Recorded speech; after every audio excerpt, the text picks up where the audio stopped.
శ్రీగురుభ్యో నమ. హరి ఓం. యక్కర్తా జగతాం భర్తా సంహర్తా మహసాం నిధి ప్రణమామి తమాదిత్యం బహిరంతస్తమోపహం. శ్రీకళ్యాణగుణావహం రిపుహరం దుస్వప్నదోషాపహం. గంగాస్నానవిశేషపుణ్యఫలదం గోదానతుల్యం నృణాం. ఆయుర్వర్ధనముత్తమం శుభకరం సంతానసంపత్ప్రదం. నానాశాస్త్రసుసాధనం సముచితం పంచాంగమాకర్ణ్యతాం. మార్చి 30, 2025 మార్చి 30 నుండి ఈ విశ్వావసనామ సంవత్సరం మొత్తం యొక్క ఫలితాలు తెలుసుకుందాం. ఈ సంవత్సరం ఫలితాల మొత్తం మేషరాశి దగ్గర నుంచి మీనరాశి వరకు విందాం. మరి విశ్వావసనామ సంవత్సరం చైత్రం నుంచి ఫాల్గుణం వరకు, అంటే 12 నెలలు, తెలుగు నెలలు 12. విశ్వావసనామ సంవత్సరం చైత్రం, వైశాఖం, జ్యేష్టం, ఆషాఢం, శ్రావణం, భాద్రపదం, ఆశ్వజం, కార్తీకం, మార్గశిరం, పుష్యం, మాఘం, ఫాల్గుణం. ఇవి 12 నెలలు తెలుగు నెలలు. ఇప్పుడు అందరూ కూడా ఇంగ్లీషు నెలలు వాడుతున్నారు కాబట్టి ఇంగ్లీషు నెలలకు వేరే చెబుతాము. ఇప్పుడు ఈ 12 నెలలకి కూడా కలిపి ఈ సంవత్సరం ఎట్లా ఉంది మొత్తం మనం తెలుసుకుందాం. ఆదాయ వ్యయాలు. మొదటిగా వృశ్చిక రాశికి 2 ఆదాయం, 14 ఖర్చు. అట్లాగే వృశ్చిక రాశికి 5 రాజపూజ్యం, 2 రాజావమానం. విశ్వావసనామ సంవత్సరం. ఈ సంవత్సరం వృశ్చిక రాశి ఫలితాలు చెప్పుకుందాం. మేష వృశ్చికయోర్ భౌమః. ఈ రాశికి రవి, గురువు, కేతువు ఈ 3 గ్రహాలు బాగున్నాయి. రవి వల్ల ఉద్యోగం ప్రమోషన్ రావటానికి, కొత్త ఉద్యోగాలు రావటానికి బాగా అవకాశం ఉంది. గురువు వల్ల చదువు బాగా సాగుతుంది. కానీ దాదాపు వివాహం మీద మనస్సు మరలి సొంత పెత్తనాలు చేసి ప్రేమ వివాహాలు చేసుకుంటారేమో అనే అనుమానం ఉంది. కాబట్టి ప్రేమ వివాహాలు చేసుకుంటే బాగా ఇబ్బంది పడతారు. తర్వాత ఎవరైనా సరే పెద్దవాళ్ళ నిర్ణయం. తర్వాత మీ పేరు యొక్క ఫలితాలు ఎట్లా ఉన్నాయి, మీ ఇద్దరి పేర్లు కలిసి లేవో చూసుకొని వివాహం చేసుకోవడం చాలా అవసరం. అట్లా కాకుండా ఎవరైనా సరే సొంత నిర్ణయంతో వివాహం చేసుకునేటట్లయితే పూర్తిగా చాలా కష్టాలు, ఇబ్బందులు పడతారు. వివాహమైన వెంటనే ఇద్దరిలో కలహాలు బయలుదేరి విడాకుల దాకా పోయే పరిస్థితి ఉంది. అట్లా లేకుండా ఉండాలంటే మీ డేట్ ఆఫ్ బర్త్ ద్వారా మీ వివాహం చేసుకోవటం మంచిది. కేతువు చాలా బాగున్నాడు. మంచి జ్ఞానం కలిగి బాగా చదువుకోగలుగుతారు, మంచి ఉద్యోగం చేయగలుగుతారు. విద్య నాశాయ సర్వం నాశాయ శోభనం అని మీరు బాగా చదివి మంచి ఉద్యోగం చేసుకుంటూ ఉద్యోగంలో ఇంకా బాగా అధికారంలో ఇంకా ముందుకు వెళ్ళేటువంటి సమయంలో వివాహ ప్రసక్తి వచ్చే లక్షణాలు ఉన్నాయి. అయితే వివాహం చేసుకోవద్దంటలే, కానీ మీకు జాతకాలు, ఇద్దరు జాతకాలు కలిసి అన్ని విధాలా చూసుకొని బాగున్నదన్నప్పుడే వివాహం చేసుకోండి. కానీ బయట మీ సొంతగా ప్రేమించి వివాహం చేసుకొని జరిగినట్లయితే వెంటనే విడిపోయే పరిస్థితులు బాగున్నాయి. కాబట్టి ఈ వృశ్చిక రాశి వాడు చాలా జాగ్రత్త పడాలి. అందులో ఈ వృశ్చిక రాశికి నిన్నటి దాకా అర్ధాష్టమ శని, 30 నుంచి 5కి శని వస్తున్నాడు. చాలా మంచి రోజులు, చాలా బాగుండేటువంటి లక్షణాలు ఉన్నాయి. కాబట్టి ఈ రాశివాడు మాత్రం వివాహం విషయంలో ఎక్కడా తొందరపడవద్దు, ఎక్కడా తగాదాలు పోవద్దు. స్వస్తి. ఇప్పుడు మనం విశ్వావసనామ సంవత్సర పంచాంగ శ్రవణం చేస్తున్నాం. ఈ పంచాంగ శ్రవణం ఎందుకు చేస్తున్నాం? సంవత్సరాది పండుగ రోజున ఈ పంచాంగ శ్రవణం చేస్తే మనకు వచ్చే ఫలితం ఏమిటో దాన్ని చెప్పుకుందాం. మన ఇంట్లో శుభకార్యాలు జరగాలి. శత్రువులు అనేటువంటి వాళ్ళు ఉండకూడదు. శత్రుత్వం ఇదివరకు ఉన్న వాళ్ళు మిత్రులు అయిపోవాలి. శ్రీకళ్యాణ గుణావహం రిపుహరం. దుస్వప్నం, చెడు కళలు వస్తాయి. ఆ కళ నిజంగా జరిగినట్టే ఉంటుంది. తెల్లవారు లేచిన తర్వాత కూడా ఆ భయం ఎక్కువ అవుతుంది. ఎవరో చచ్చిపోయినట్లు, మన ముఖ్యులైన వాళ్ళు ఎక్కడో చచ్చిపోయినట్లు కలుస్తుంది. వాళ్ళు బాగున్నారని తెలిసేంత వరకు ఈ భయం పోదు. ఇట్లాంటి దుస్వప్నాలు. మరి పంచాంగ శ్రవణం చేయాలంటే మనం ఇంట్లో శుభం కలగాలి, శత్రువులు లేకుండా ఉండాలి, శత్రుత్వం మనకు రాకుండా ఉండాలి. తర్వాత చెడు కళలు రాకూడదు. దుస్వప్న దోషాపహం, గంగా స్నానం చేసిన ఫలితం వస్తుంది. ఈ పంచాంగ శ్రవణం చేస్తే గంగా స్నానం చేసిన ఫలితం వస్తుంది. గోదానం చేసినటువంటి ఫలితం కూడా వస్తుంది. తర్వాత దుస్వప్న దోషాపహం, నానా శాస్త్ర సుసాధనం, అనేక శాస్త్రాలు విన్నటువంటి ఫలితం వస్తుంది. తర్వాత ఇవన్నీ కూడా మనకున్నటువంటి దోషాలు మొత్తం పోతాయి. దాన్ని ఏమంటారు? శ్రీకళ్యాణ గుణావహం, మంచి జరగడానికి. రిపుహరం, శత్రువులు లేకుండా పోవటానికి రిపుహరం. గోదానం చేసిన ఫలితం రావాలి, గంగా స్నానం చేసిన ఫలితం రావాలి, అనేక శాస్త్రాలు విన్న ఫలితం రావాలి, గోవును దానం చేసిన ఫలితం రావాలి. ఇవన్నీ రావాలంటే సంవత్సరాది పండుగ రోజు పంచాంగ శ్రవణం చేయాలి. ఈ పంచాంగ శ్రవణం చేయడానికి ప్రత్యేకించి ఉంటుంది. ఏమిటయా అంటే ఉగాది పచ్చడి అంటారు. ఉగాది పచ్చడి కాదు, ఉగాది ప్రసాదం. దాన్ని ఎట్లా చేస్తాం? వేపపూత, మామిడికాయ, నిమ్మరసం లేకపోతే తేనె, తర్వాత తీపి, వగరు, 5 రకాలు కలిసి మనం అవి తింటున్నాం. ఏమిటా అంటే తీపి శుభకార్యాలప్పుడు తీపి పెట్టుకుంటాం. చేదు అంటే చెడు మాటలు విన్నప్పుడు చేదు, అది వినలేకపోతాం. తర్వాత పులుపు తింటాం. పులుపు కూడా కొన్ని విషయాల్లో ఒళ్ళు గగురు పొడుస్తుంది. ఆ గగురు పొడటంలో మంచికి గగురు పొడుస్తుంది, చెడుకి గగురు పొడుస్తుంది. ఇట్లాంటివన్నీ కూడా జరుగుతాయి. కాబట్టి మనం అన్నిటికీ సిద్ధంగా ఉన్నాం. మంచికి కానీ, చెడుకు కానీ, శత్రుత్వానికి కానీ, మిత్రత్వానికి కానీ అన్నిటినీ మేము సమర్థించుకోగలము అనే దానికోసమనే మనం వేపపూత ప్రసాదం తింటున్నాం. తర్వాత ఇప్పుడు మనం వినాల్సింది ఏమిటంటే రాజు, ఈ నవనాయకులు అంటారు. మనకు దేశంలో, ప్రపంచంలో ఉండేటువంటి పద్ధతులు ఎట్లా ఉంటాయంటే పార్లమెంటు మెంబర్లంతా కూడా రాజు, మంత్రి, సేనాధిపతి ఇట్లా ఉంటారు. అదేవిధంగా పంచాంగంలో కూడా ఎట్లా ఉంటారంటే రాజు, మంత్రి, సేనాధిపతి ఇట్లా వరుసన అన్ని పదవులు ఉంటాయి. దానివల్ల ఏ గ్రహం, ఏ అధికారం ఉంటే ఏం జరుగుతుంది అదొకటి తెలుసుకుందాం. ఇప్పుడు ఆదివారం రోజు సంవత్సరాది పండుగ వచ్చింది కాబట్టి ఆ రోజున ఆదివారం రవి సూర్యుడికి ఆధిపత్యం కాబట్టి ఈ సూర్యుడి వల్ల మనకేమొస్తుంది?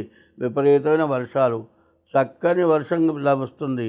నవనాయకులలో సమస్యలు వస్తూ ఉంటాయి, కానీ అన్నిటినీ కూడా అధిగమించాలి. ఆయుధాల వలన భయం కూడా ఎక్కువగా ఉంటుంది. చోరాగ్ని భయం ఉంటుంది. రాజు రవి కావటం చేత యుద్ధ భయం, శత్రు భయం, అగ్ని భయం, దొంగల భయం ఇవన్నీ కూడా ఉంటాయి. తర్వాత మంత్రి చంద్రుడు, ఆయన వల్ల మంచి వర్షం కురుస్తుంది, అన్ని రకాల పంటలు పండుతాయి, మరి ధాన్యం వ్యాపారం బాగుంటుంది, ప్రజలు క్షేమంగా ఆరోగ్యంగా ఉంటారు. పాలకులు అనేక రాయితీలు అంటే ఈ తెల్లటి వస్తువులన్నిటికి కూడా తక్కువ రేటుతో మనకు అందజేస్తారు పరిపాలకులు. సైన్యాధిపతి రవి, మళ్ళీ రెండో ఆధిపత్యం కూడా రవికి వచ్చింది. అందువల్ల ఇరుగు పొరుగు వారితో ఇబ్బందులు, తగాదాలు ఉంటాయి. అధికారులకు, పాలకులకు మధ్య అభిప్రాయ భేదాలు ఉంటాయి. ఇళ్లల్లో ఉండే వాళ్ళకేమో మన పక్క ఇంటి వాళ్ళకి మనకు తగాదా వస్తుంది. అట్లాగే అధికారులు వాళ్ళలో వాళ్ళకి అభిప్రాయ భేదాలు. అధికారులు అంటే అధికారులు రాజ్య పరిపాలకులు, వాళ్ళు అధికారులు.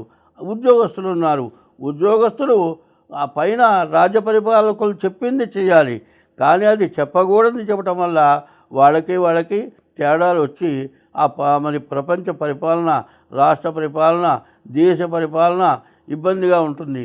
మరి రక్తధాన్యం బాగా పండుతుంది, మరి ప్రజలు మాత్రం సంతోషంగా జీవిస్తారు. 4 సస్యాధిపతి గురువు, ఆయన వల్ల ఉలవలు, గోధుమలు, శనగలు ఇవన్నీ కూడా బాగా పండుతాయి. బంగారం ధర బాగా పెరుగుతుంది. పసుపు రంగు నేల బాగా ఫలిస్తుంది. వర్షపాతం ఎక్కువగా ఉంటుంది. గోదావరి నది పొంగి ప్రవహిస్తుంది. 5వ అధిపతి ధాన్యాధిపతి కుజుడు అంగారకుడు పూర్ణంగా ఫలిస్తుంది. ముళ్ళు ధాన్యాలు బాగా ఫలిస్తాయి. స్వల్ప ధాన్యాలు ఫలిస్తాయి. ఎర్ర నేల సంపూర్ణంగా ఫలిస్తుంది. రైతుల మధ్య విభేదాలు వచ్చి రైతు సంఘాలు విడిపోతాయి. పంటలు కొన్ని కీటకాల వల్ల పంటలు చెడిపోతాయి. తర్వాత అర్ఘ్యాధిపతి రవి ధరలు తగ్గుతాయి. అల్పవృష్టి ప్రజలకు ఆకలి బాధలు ఎక్కువగా ఉంటాయి. మంత్రుల మధ్య కలహాలు పెరుగుతాయి. లోహాల ధరలు పెరుగుతాయి. అధికారులకు నాయకులకు మధ్య భేదాభిప్రాయాలు ఎక్కువ అవుతాయి. నాయకులంటే మరి ప్రజలు ఎన్నుకున్న వాళ్ళు నాయకులు. మరి ప్రపంచ యుద్ధాలు ఇప్పుడు అధికారులు ఎట్లా ఉంటారంటే కనీసం 25-30 సంవత్సరాలు ఉద్యోగం చేస్తారు. కలెక్టర్లు ఉంటారు, ఎస్పీలు ఉంటారు. వీళ్ళంతా కూడా మరి రాజకీయ నాయకులకి వాళ్ళు చెప్పింది విని పరిపాలించాలి. అట్లాంటి పరిపాలన వీళ్ళు చెప్పింది వాళ్ళు వినరు, వాళ్ళు చెప్పింది వినరు, వీళ్ళు వినరు. ఇట్లాంటి ఇబ్బందులు వస్తాయి. మరి వడగండ్ల వానలు కూడా బాగా వస్తాయి. మేఘాధిపతి రవి 3వ స్థానం కూడా రవికి వచ్చింది. ప్రజల్లో భయాలు ఎక్కువగా ఉంటాయి. అనేక సంఘటనలు కలుగుతాయి. ఖండాలుగా రకరకాలుగా వర్షాలు కురుస్తాయి. పంటలు బాగా పండినప్పటికీ క్రిమికీటకాల వల్ల హెచ్చు ఎర్ర వల్ల బాగా పంటల నష్టం జరుగుతుంది. ఎర్రని భూములు ధాన్యం బాగా ఫలిస్తుంది. రసాధిపతి శని నెయ్యి, నూనె, బెల్లము, తేనె మొదలగు రసజాతుల ధరలు ఉండవు. చెరుకు పంట దిగుబడి లేక రైతులు విపరీతంగా నష్టపోతారు. అకాల వర్షాలు. నీరసాధిపతి బుధుడు మరకతాలు వివిధ ధాన్యాలకు ధరలు విపరీతంగా పెరుగుతాయి. గాలులతో కూడిన వర్షాలు, తుఫాన్లు బాగా ఎక్కువగా వస్తాయి. ఈ 9 రాజులు 9 మందికి ఇట్లాంటి అధికారాలు వచ్చినాయి. రవికి మొత్తం 4 ఆధిపత్యాలు వచ్చినాయి. చంద్రుడికి 1 ఆధిపత్యం వచ్చింది. కుజుడికి 1 ఆధిపత్యం వచ్చింది. బుధుడికి 1 ఆధిపత్యం వచ్చింది. గురువుకి 1 ఆధిపత్యం వచ్చింది. అయితే ఈ గ్రహాల్లో పాపగ్రహాలు, శుభగ్రహాలు అని 2 ఉన్నాయి. ఈ శుభగ్రహాలు ఏంటంటే మరి 3 శుభగ్రహాలు వచ్చినాయి. 9 3 వస్తే 6 పాపగ్రహాలు వచ్చినాయి. ఈ 6 పాపగ్రహాల అధికారాలు ఎక్కువ రావటం చేత ప్రపంచంలో కానీ, రాష్ట్రంలో కానీ, కేంద్రంలో కానీ మరి దుర్మార్గులకే ఆధిపత్యాలు వస్తాయి. ఈ దుర్మార్గులు ఆధిపత్యాల వల్ల ఏంటి? స్వలాభం. వాళ్ళ సొంత లాభం చూసుకుంటారు. ప్రజల రక్షణ చూడరు. దానివల్ల చాలా కష్టాలు, నష్టాలు వస్తుంది. ఈ విశ్వావసనామ సంవత్సరంలో అల్పవృష్టి, మధ్యమ పంటలు, ప్రజలకు మూత్ర రోగాలు, దొంగల వలన అధిక భయం, రాజులలో భయం మరి ఈ విధంగా ఉండటమే కాక 2 క్వింటాల పంట ఎక్కువ ఉంటుంది. మరి కరువు కాటకాలు బాగా ఎక్కువగా ఉంటాయి. అయితే ఈ సంవత్సరం మూఢమి 11/6/2025 నుండి 12/7/2025 వరకు గురుమౌఢ్యమి. ఇది 1 నెల రోజులు ఉంటుంది. తర్వాత శుక్రమౌఢ్యమి 28/11/2025 నుండి 14/2/2025 వరకు 25 వరకు శుక్రమౌఢ్యమి. ఇది 3 నెలలు మూఢమి. ఈ 3 నెలలు కూడా అంటే మార్గశమాసం నుంచి మాఘమాసం వరకు శుభకార్యాలు, వివాహాది శుభకార్యాలు చేయటానికి పనికిరాదు. మరి ఈ సంవత్సరం 7వ నెల 7వ తారీఖు 9వ నెల 25వ సంవత్సరం భాద్రపద బహుళ విధియ రోజున చంద్రగ్రహణం. ఈ చంద్రగ్రహణం రాత్రి 9 గంటలకు వచ్చి మరి తెల్లవారుజామున 1:23కి వదిలిపోతుంది. ఇది సంపూర్ణ చంద్రగ్రహణం. ఇంకో 2వ చంద్రగ్రహణం ఉంది. మార్చి 3వ తారీఖు ఫాల్గుణ శుద్ధ పూర్ణిమ రోజున మళ్ళీ కేతుగ్రస్త చంద్రగ్రహణం. అంతకుముందుది రాహుగ్రస్త చంద్రగ్రహణం, రెండోది కేతుగ్రస్త చంద్రగ్రహణం. ఇట్లాంటి గ్రహణాలు వచ్చినాయి. అయితే ఇప్పుడు మనం సంవత్సర ఫలితాలు చెప్పుకోబోయే ముందు ముందు ముఖ్యమైన విషయాలు చెప్పుకుందాం. ఏమిటయా అంటే ఈ గ్రహాలు పాపగ్రహాలు, శుభగ్రహాలు. అందులో పాపగ్రహాల బలం ఎక్కువగా ఉండటం చేత, శుభగ్రహాల బలం ఎక్కువగా ఉండటం చేత పరిపాలకుల్ని ఎవరిని విమర్శించటం లేదు, పరిపాలకుల తప్పు అనటం లేదు. ప్రజల్లో కూడా భార్యాభర్త, తండ్రి కొడుకు, తల్లి కూతురు ఇట్లా చదువుకుండే ఉపాధ్యాయుల దగ్గర, పిల్లల దగ్గర రకరకాలైన సమస్యలు వస్తాయి. ఈ సమస్యలు వాళ్ళు కావాలని చేస్తున్నారని మాత్రం నేను చెప్పటం లేదు, అది మాత్రం గుర్తుంచుకోవాలి. రాజుల వల్ల అంటే దేశ పరిపాలకులు కానీ ఉద్యోగస్తుల వల్ల కానీ వాళ్ళు కావాలని చేస్తున్నారు, వాళ్ళది తప్పు అని నేను చెప్పటంలా. మనకు బుద్ధి ఎట్లా పుడుతుంది అంటే మరి చెడు గ్రహాల పరిపాలన ఉండటం వల్ల మనకు అటువంటి బుద్ధి పుడుతుంది. కాబట్టి ప్రజల్లో కానీ ఉద్యోగస్తుల్లో కానీ రాజ్య పరిపాలకుల్లో కానీ దేశ పరిపాలకుల్లో కానీ ఇట్లాంటి సమస్యలు బాగా రావటం, యుద్ధాలు బాగా జరగటం, మనకంటే పైన ఇంకొకడు బాగా పైకి రాకూడదు. వాడు ఎట్లా పైకి వస్తాడు వాడిని అణగదొక్కుతాం. మనం పైకి రాలేకపోయినా అవతల వాడిని అణగదొక్కాలి.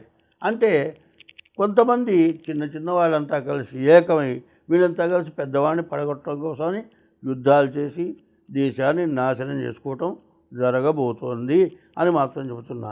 ఎందుకంటే ఎప్పుడు కూడా ఏం చేయాలంటే మనకంటే తక్కువ వాడిని చూసి మనం బాగున్నామని తృప్తి పడితే మన దురాశకు పోము.